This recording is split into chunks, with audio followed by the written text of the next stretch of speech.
All right, sports betting ups the ante for action on game day. Many people get attached to games when money's on the line, we know, but here in Texas, that's actually illegal. Or is it? Well, Gage Goulding is exploring loopholes in the law, and they're giving Texans new ways to bet. It all started 2 years ago during the Super Bowl. Deposited a little bit of money and struck it big. That's how Antonio Langer got hooked on sports betting, turning $20 into $200. But gambling in Texas is illegal, so how's he doing it? It's not traditional sports betting like you see in Sin City. There's no new laws in Texas, but instead a big push from companies who are using loopholes in the law and pushing ads to bettors like Antonio. They got all these big commercials, you know, all the big celebrities. There's two big gray areas. Prediction markets allow you to buy so-called event contracts.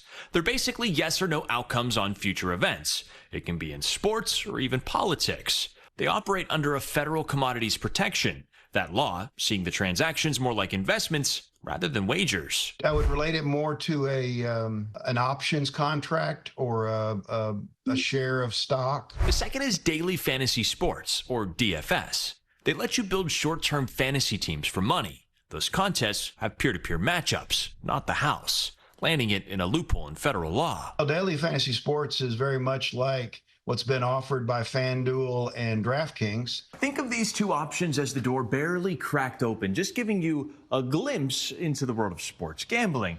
In other states, though, where it's legal, you can bet the spread, the money line, a parlay. The door is wide open and the options are limitless. You won a big bet with USA versus Mexico, just shy of $300. It's the kind of gambling Antonio is doing from his phone here in Houston, but through offshore apps, using a VPN to mask his location. Right now, somewhere in Canada. Let's be very clear. It is illegal and risky. Those operators could choose not to pay out or even close up shop. But prediction markets in DFS aren't necessarily legal either. The Texas Attorney General opinion is that they are illegal gambling. It's just that the state hasn't chosen to enforce the law. I did ask the Attorney General about that, but I never got a word back. In Houston, Gage Goulding, KPRC2 News. Wow. Right.